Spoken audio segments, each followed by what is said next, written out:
This may very well be the most suspenseful head coach search in New Orleans Saints history. We got all that and a little bit of lagniappe for you on today's episode of Locked On Saints.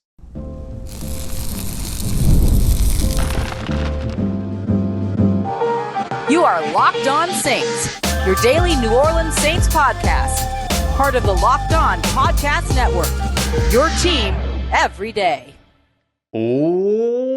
What is good, Who Dat Nation and Who Dat family? I am your host, your friend, Ross Jackson, New Orleans native, your New Orleans Saints expert and credentialed member of the media covering those New Orleans Saints as a Saints beat writer over at LouisianaSports.net and Saints analyst with WWL TV. And on today's episode of Locked On Saints, I want to give you the latest on what has been a convoluted and suspenseful New Orleans Saints head coaching search. We'll discuss how they got to this place in the first place. We'll dive into what has happened with every other candidate that's not the favorite, but we're going to kick everything off with the favorite, Kellen Moore, and how we got here, why he's the favorite, pros, cons, and what's next in that pursuit. We got all that for you on today's episode. We appreciate you, whether it's your first time or your next time, for making us your first listen and for being an everydayer here on the show, which is a proud part of the Locked On Podcast Network, your team every day. Today's episode brought to you by our friends over at LinkedIn. LinkedIn wants to help you find the qualified candidates you want to talk to faster. So post your job for free today at linkedin.com/LockedOnNFL. Terms and conditions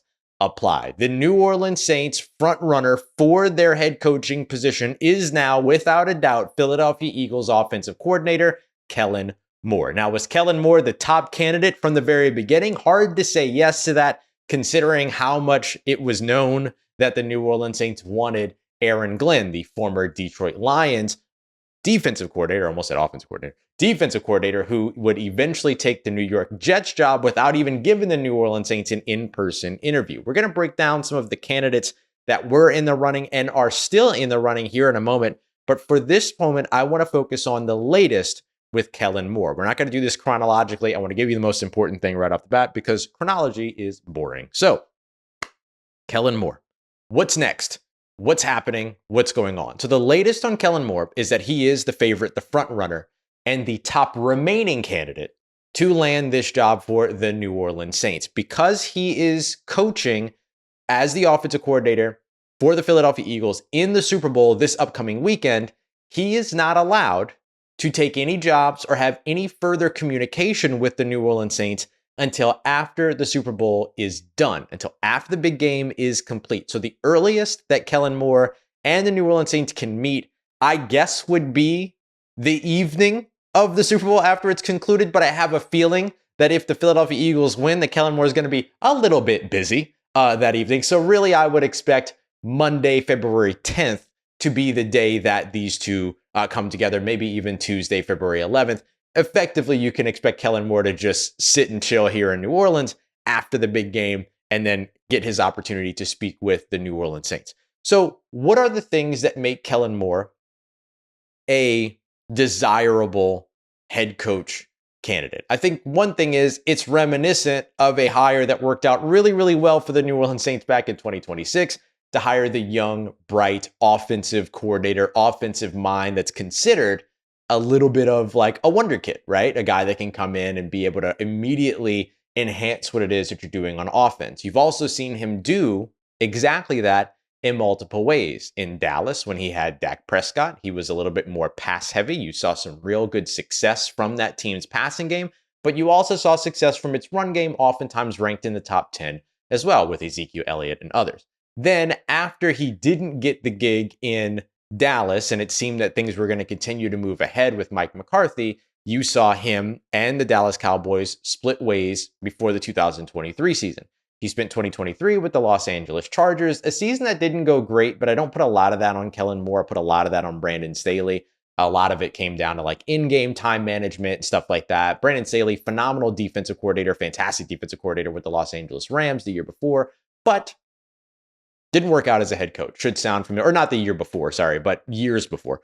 And so should sound familiar to Saints fans because kind of similar to what happened with Dennis Allen, right? Great coordinator on the defensive side, not so much being able to kind of split focus as a head coach and find success. Once the firing of Brandon Staley happened and then all of the staff turnover in Los Angeles took place, Kellen Moore again became available and interviewed and ended up landing the offensive coordinator position with the Philadelphia Eagles, who had done something really dramatic, right? They had gone on this big run in 2023, and then at the end of the season just completely fell off a cliff. They went into the offseason and got rid of their defensive coordinator and got rid of their offensive coordinator and decided they were effectively going to start from scratch when it came to their systems. They hired Vic Fangio to be their defensive coordinator. Fantastic hire. They hired Kellen Moore to be their offensive coordinator. Fantastic hire. With Kellen Moore and Saquon Barkley and a fantastic offensive line, the Philadelphia Eagles went kind of opposite the way that Kellen Moore went in Dallas and went a little bit more run heavy. Now, the influence of Nick Sirianni has to be a part of this conversation as well. Sirianni has not been, he's certainly not goated, right? Like, he's not looked at as a guy that is a fantastic head coach by any means. There were conversations around him potentially being let go or fans calling for his job, even while this team was making the Super Bowl run in the season. So the credit goes to Kellen Moore, and some of the credit deserves to go to Nick Sirianni as well, because Nick Sirianni's hands are in that offense, right? Like, you show up to Nick Sirianni's team and you're kind of running a version of his offense with your touch on it. And Kellen Moore has done a good job of that. So what that shows you is that Moore has been able to string together and put together successful offensive systems with different requirements, with different players being good at different things, and elevating and maximizing those players, whether he's asked to be more pass heavy, whether he's asked to be more run heavy, he's been able to find success there. So I think that that's one of those things that ends up kind of leaning into Kellen Moore's ability as a play caller and as an offensive mind. And one of the things that makes him very appealing, he's been able to be a little bit of a chameleon during his time and maximizing the players that he has. The other piece is that he's got a lot of coaching experience now. And because of that coaching experience and because of all the places that he's been, Dallas, Los Angeles, Philly in the pros, he has a pretty good set of connections around the league to be able to help fill out an entire staff. Really kind of outside of Mike McCarthy, who was also a part of the New Orleans Saints coaching search for a cup of coffee's length, maybe. Moore is probably the next guy along with Darren Rizzi, who was the interim head coach last year, to kind of have the best maybe set of connections or best potential for connections to be able to build out a good staff. The concern when it comes to Kellen Moore is that his calm, cool demeanor is probably going to be conflated with Dennis Allen's calm, cool demeanor for the fan base. So he's going to have to show that he can be a little bit of a leader. I was able to get some good information from a good friend of mine over in Dallas, Alex Salas, who talked to me about some of the things that he heard about Kellen Moore. One of the things was that he's a little bit more of a leader behind the scenes than he is out in front as an offensive coordinator, but that could change as a head coach. So that would be something that we see. Now, he doesn't have to necessarily be the big alpha mentality rah-rah guy if he has the big alpha mentality rah-rah guy somewhere else, right? You can get that leadership from an assistant head coach, from a defensive coordinator or something like that. So it'd be very interesting to see how it is that he plays that kind of role, right? Where do you find that? So what's next for the New Orleans Saints and Kellen Moore? Well, that's simple. They're going to have their conversation, their third meeting. They did a virtual interview, an in-person interview, and we'll do another in-person interview. I assume it will be in person here in New Orleans after the Super Bowl, at which time he will be eligible to not only talk to the Saints, but also accept the job. So I would expect that there's at least going to be some push in that meeting to get him an offer and hope that he accepts the gig so that he can turn around and become the New Orleans Saints' next head coach. Why say yes to this team? You're going to get patience. You're going to get a couple of guaranteed years. If he's smart, he's going to kind of put that into the negotiations. He'll get to handcraft the quarterback room here in the next couple of seasons as well. And look, he's somebody that's gotten a lot of head coaching interviews elsewhere. And so the Saints are able to leverage a little bit of like, hey, you're only going to get so many of these opportunities. Here's a chance to do this right now. And so for both sides, that works out pretty well. Coming up next, let's take a look at the non-Kellen Moore contenders, the folks that are still in the conversation, as well as those that are no longer a part of the conversation, and how that had a big time impact on the New Orleans Saints optics when it came to this head coaching search. We got that coming up for you next as we continue on with today's episode of Locked On Saints, part of Locked On Podcast Network, your team every day. Today's episode of Locked On Saints is brought to you by our friends at LinkedIn Jobs. You know, as a small business owner, if you are one, that your day doesn't stop when the clock hits 5 o'clock, right? You're still your business is always on your mind. And that's why small business owners love LinkedIn Jobs, because when you clock out, LinkedIn Jobs clocks in, making sure that if you're hiring and trying to put together the best team that you can, which is integral for small businesses, that they're making sure that those job postings get in front of the best quality candidates that are looking for opportunities just like what you have to offer. That's what I love about LinkedIn Jobs. I've used LinkedIn on the other side to find work, and I will tell you that they serve up exactly what it is that you're looking for when you've made it known that you're looking to be hired and you're looking for opportunities. You do a great job with all of it. It's why 72% of small businesses say that they got qualified hires through LinkedIn. So post your job for free today at linkedin.com/lockedonnfl. That's linkedin.com/lockedonnfl to post your job for free. Terms and conditions apply. All right, family. The New Orleans Saints may be honing in on Philadelphia Eagles offensive coordinator Kellen Moore, but there are still some other candidates that are technically still in the running. So I want to break down those that are and those that the New Orleans Saints missed out on, because we all have them. The ones that got away, that's no exception for the New Orleans Saints. So let's take a look at the players. Let's take a look at the coaching candidates that are still in the running for the New Orleans Saints. Although I will say this, these candidates have been told that the coaching search is going to push beyond the Super Bowl game, Super Bowl weekend. And the reports are that Kellen Moore is already starting to build out a staff in case he's hired. That the Philadelphia Eagles, according to ESPN's Adam Schefter, are bracing, quote unquote, for Kellen Moore to take the job in New Orleans. So all the signs, like we discussed, are still pointing to Kellen Moore taking the job, although there's still the chance that he about faces, right? Doesn't like the quarterback room, doesn't like the salary cap situation, doesn't like the money that's being offered to him, doesn't like, if the Saints aren't willing to guarantee him a few years or something like that. Because like, you can hire Kellen Moore all you want. It's not going to make you a contender in 2025. You're going to need a few to a couple or a couple to a few years to really rebuild this roster, get your defense ready, get your roster younger, get past all of the aging contracts and all those other things. Like, it's going to take time.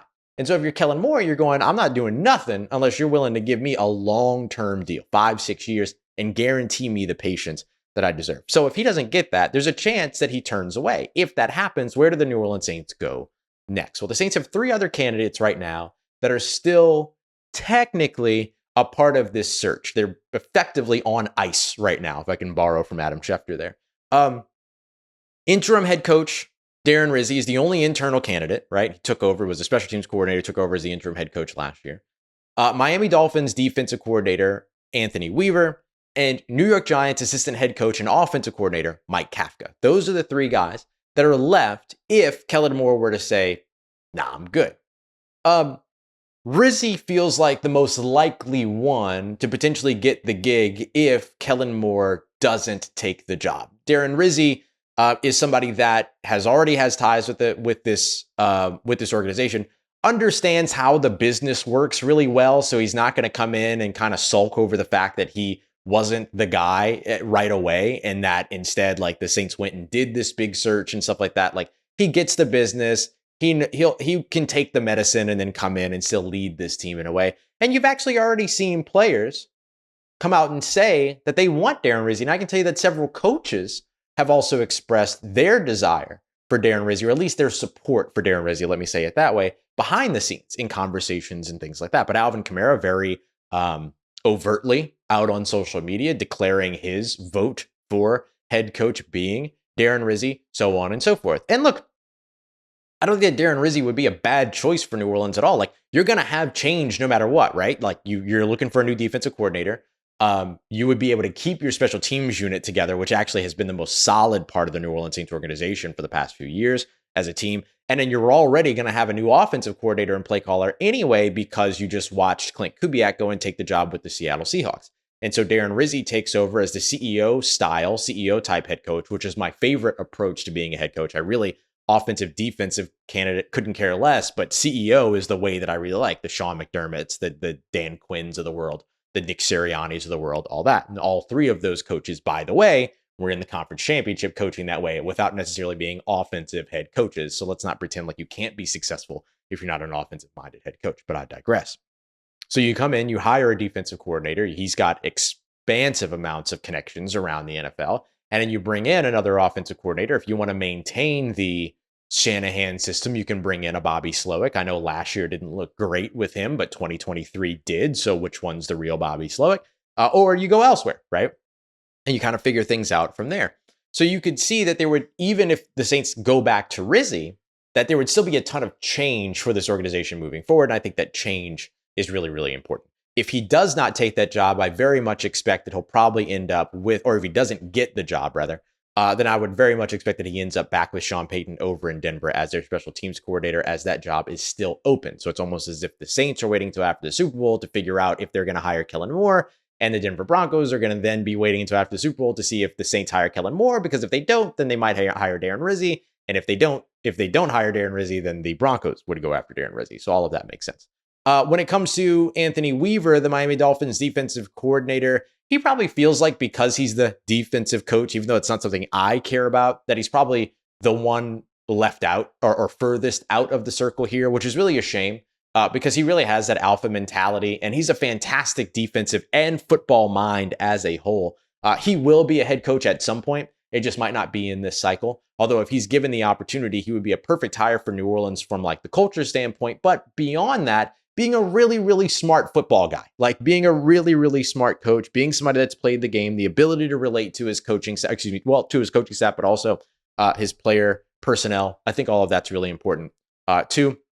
Miami's defense was really good in 2024, and a lot of times was kind of handcuffed by the inefficiencies of the offense as it dealt with injury and things like that. But we'll see where things go, right? In the pendulum of the NFL, typically if a defensive coach fails, then teams go to a non-defensive coach, and then they swing back to a defensive coach eventually. Then that doesn't work. Then they go to a non-defensive coach, so on and so forth. So I wouldn't be surprising to not see Anthony Weaver get the job, but I'm not going to be surprised when Anthony Weaver eventually becomes a head coach in the NFL, probably sooner rather than later. As for New York Giants assistant head coach and offensive coordinator Mike Kafka, I look, having conversations with him over the course of the Senior Bowl, I learned that he actually brings a lot more to the table than many, including myself, gave him credit for initially. I don't know if he's going to be successful as a head coach, but he very much is influenced by his years with Andy Reid, and could potentially end up, kind of bringing that level of commitment, that type of offense to another team. I don't know if the Saints are the right fit for him. I don't know. We'll find out. But for Kafka, the thing that's really interesting is like his years as an offensive coordinator in New York started off great, but then he ended up having play calling responsibilities begun to be stripped from him during the 2023 season, then fully stripped in 2024. And then as a part of that, now the Giants are on the verge of giving him play calling responsibilities back, because Brian Daboll, the head coach over in New York, didn't do very well at all when he started to take those responsibilities away. So if Kafka doesn't become the New Orleans Saints head coach, he would likely, it sounds like, get his play calling responsibilities back in New York. So an interesting one to watch there. Certainly a possibility still for New Orleans. How about the ones that got away? Well, this is a short list, right? Detroit Lions defensive coordinator Aaron Glenn, the two offensive coordinators, Joe Brady of the Buffalo Bills, as well as Cliff Kingsbury of the Washington Commanders, and then Mike McCarthy, the ex-head coach of the Dallas Cowboys. If you'd like to, and I don't blame people for doing so at all, you can also fold in now New England Patriots head coach Mike Vrabel as a part of that too, although he never really felt like he was actually on the market once that New England Patriots job opened up. Aaron Glenn and Joe Brady were kind of the two biggest gut punches for New Orleans, both of which have ties to the organization and didn't even entertain them with an in-person interview. Instead, Joe Brady stayed where he was, and then Aaron Glenn took his job over with the New York Jets. And then Mike McCarthy, or Cliff Kingsbury withdrawing, was like no surprise to anybody. And then Mike McCarthy withdrawing with no interview on the table felt like a preemptive move to make sure that he didn't enter a conversation to where he lost that opportunity to become a head coach with an organization that he had ties with to a former assistant, which wouldn't have looked great on him in 2026. So I think it was a little bit of a pragmatic move by Mike McCarthy. I don't blame him for it. I think it's a good move for him. So, the Saints have kind of ridden this roller coaster of suspense all throughout, right? These people are withdrawing. These folks are still there. They're saying, wait, we're waiting on this guy, but not really saying we're waiting on this guy. They're just like, our timeline's a little bit different, but then other teams are preparing to lose their coach. It's a whole thing. So we'll see exactly which way everything ends up going for New Orleans. But so far, those are the people that are still around, still out, but the front runner very much still being the top remaining candidate, offensive coordinator for Philadelphia Eagles, Kellen Moore. Coming up next, let's take a look at the additional staff changes that have impacted New Orleans, as well as how they got here in the first place. We got that coming up for you next as we continue on with today's episode of Locked On Saints, part of Locked On Podcast Network, your team every day. Today's episode of Locked On Saints is brought to you by our friends over at PrizePicks. With the big game on the way, the best way to make it even more exciting is with PrizePicks, because they always have a ton of fun opportunities, and it's the best way to play daily fantasy sports. With over 10 million members and billions in winnings having already been awarded, PrizePicks is a fun and simple way to get into the action, and I know that you're going to love it. You simply pick 2 to 6 players. They're going to give you projections for them. So passing yards, for instance, you choose more or less.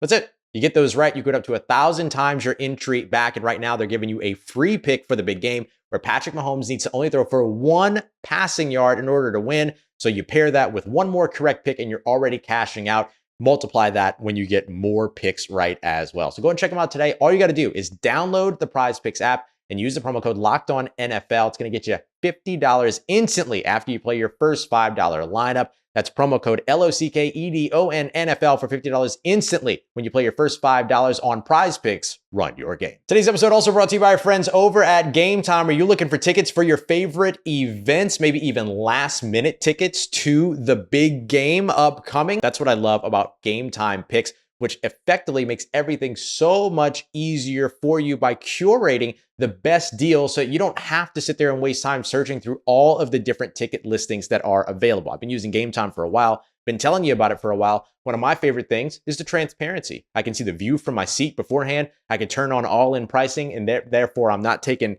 by surprise by any fees at the end when I get to checkout, like some of those other ticketing sites and stuff like that. So I can't recommend Gametime enough. So if you're ready to make your next event even better, download the Gametime app, create an account, and use the promo code LOCKEDONNFL. You're going to get $20 off of your first purchase. Terms apply. Again, that's code LOCKEDONNFL for $20 off your first purchase with the Gametime app. Download Gametime today. Last minute tickets, lowest price, guaranteed.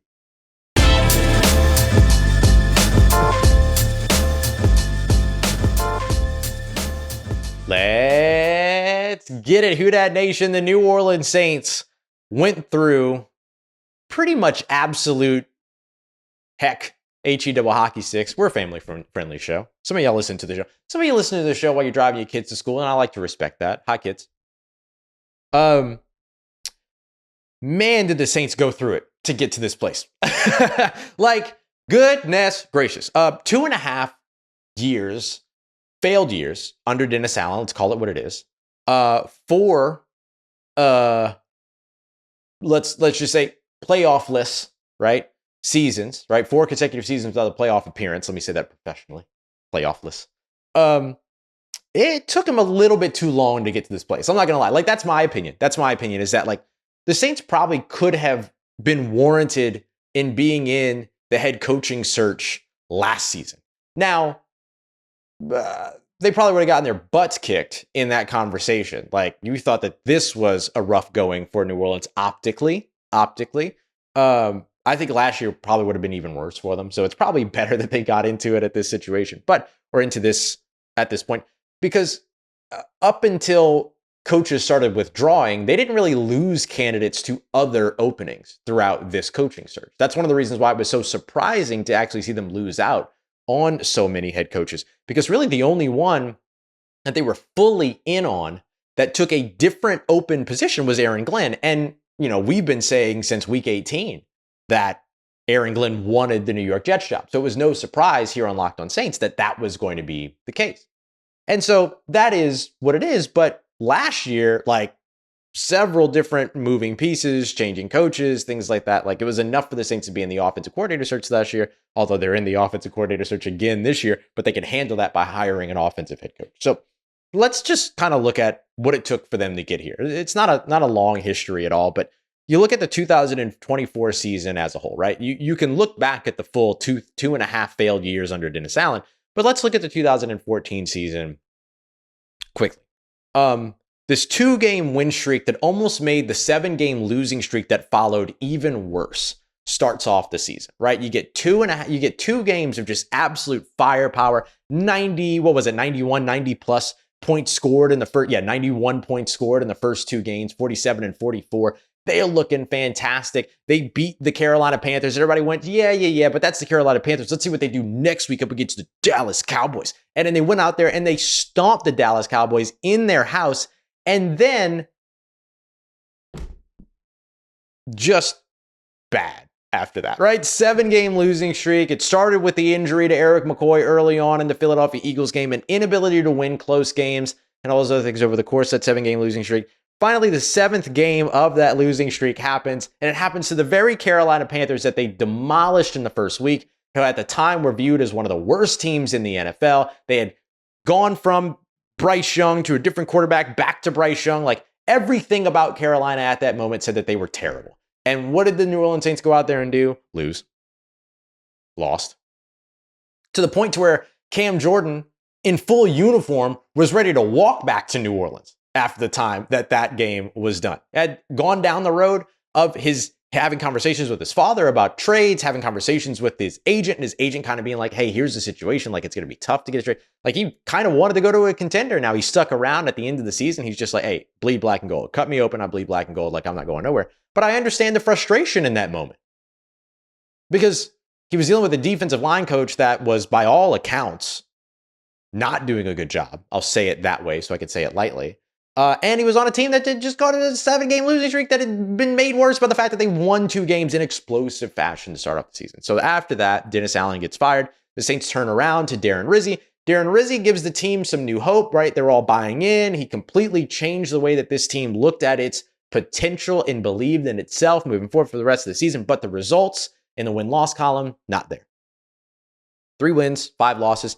Injured quarterback, right? They went 3-1. All 3 wins were under were with Derek Carr as a starter, but Derek Carr wasn't the starter for all of Darren Rizzi's tenure. They lost every game that Derek Carr wasn't the starter, yada, yada, yada, right? Like, there's reasons for why things didn't work under Darren Rizzi. But I'll tell you, the thing about Darren Rizzi's tenure was that it was exactly what the New Orleans Saints needed, player-wise, coach-wise, all that, after the years of Dennis Allen. You felt the entire mood shift in the locker room. You felt the entire mood change on practice days. You felt the entire mood shift amongst players, coaching staff, talking to the behind the scenes, all that other stuff.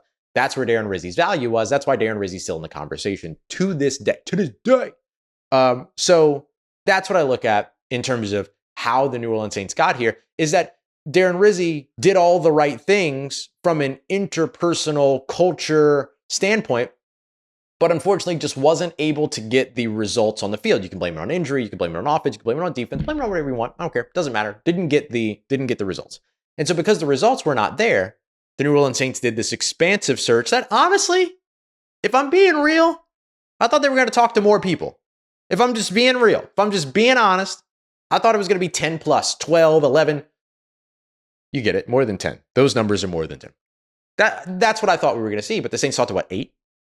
8, and then there was like the hovering Mike Vrabel, will they, won't they, with Matt Nagy, like all this stuff. Ouch. Sorry, I bumped my elbow on the table. Will they, won't they? I'd say Matt Nagy's name and then I'd just start demolishing myself. And so like all that's there. So I'm curious about that. Like why the smaller search? Like were there other requests that went out that people said no to, all this stuff? But anyway, I digress. I'm just curious about it. So the Saints now, at that point, open up this extensive coaching search, and that's how they get to this point to where all the stuff that we broke down earlier, right? Aaron Glenn taking a job elsewhere, Joe Brady, Cliff Kingsbury, Mike McCarthy saying, nah, I'm Gucci, Kellen Moore becoming the favorite, and an upcoming third meeting with Kellen Moore coming to the Super Bowl, after the Super Bowl. Wild coaching search. For the fan base, wild for the organization, wild, I'm sure, for the candidates as well. And the fact that you got 3 candidates right now that are just willing to like sit there and sit on their hands and say, yeah, we'll wait. Like, wild. And good for them and good for the Saints when it comes to that situation. There will be additional changes, as we mentioned. Clint Kubiak heading to the Seattle Seahawks, taking a lateral move there to become their offensive coordinator. He was high on their list from the very beginning when they moved on from their recent OC after 1 year. Quarterback coach Andrew Janocko interviewed with the Seattle Seahawks, could potentially follow Clint Kubiak over there. Derek Foster, the New Orleans Saints running back coach, lateral move to the Dallas Cowboys, is on the table after interviewing with the Dallas Cowboys. And on the defensive side, you already know you're going to see a change of defensive coordinator because that was effectively Dennis Allen's role, even though it was Joe Woods' title. But the defensive architect, defensive play caller, defensive coordinator are likely to change after Dennis Allen was fired. Now Dennis Allen is chilling in Chicago after being hired by the Bears as their new defensive coordinator. And then lastly, an exit that we already know, actually, that's official, is Michael Hodges, the linebackers coach who is headed to take the same role with the Cincinnati Bengals. So this is where the Saints are now. And this is to be expected, by the way. I'm not trying to say this is a bad thing. This is to be expected. When you have a big changeover at head coach, you're probably going to see changeover elsewhere as well, unless you're hiring somebody internally and trying to keep the band together. The Saints are not trying to keep the band together at this point. They're looking for new viewpoints, new perception, new ideas, new innovation, all those other things that we've talked about. So the Saints are inching closer and closer by the day to having their next head coach. And it might be Kellen Moore. It's probably going to be Kellen. We'll find out. But if you want to know more about that, you check out yesterday's episode where I told you the big secret. We appreciate you very much for coming through for another episode. Come up tomorrow's show. It's Mock Draft Monday. Let's do a post Senior Bowl 7-round. Yeah, we're doing all 9 of them picks, boy. 7-round Kellen Moore themed mock draft. So we'll do that in tomorrow's episode. Could the New Orleans Saints draft a quarterback in the first round because Kellen Moore might not like the quarterback room? We'll dive into all that in tomorrow's episode. We appreciate you very much as always. Making us a part of your day, part of your routine for saying yes to me and the show. If you see me, please say hi. And if you need anything else around your New Orleans Saints in between these episodes, make sure you follow me on your favorite social media at Ross Jackson, NOLA. Hit me up. Let me know the families, let me know how you live, and let me know how you momming them. And trust Who Dat Nation, I'll holla at you.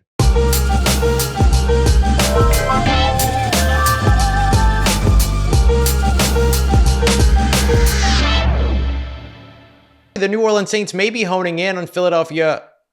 Oh, I do that every time. Philadelphia Eagles. Why is that so hard?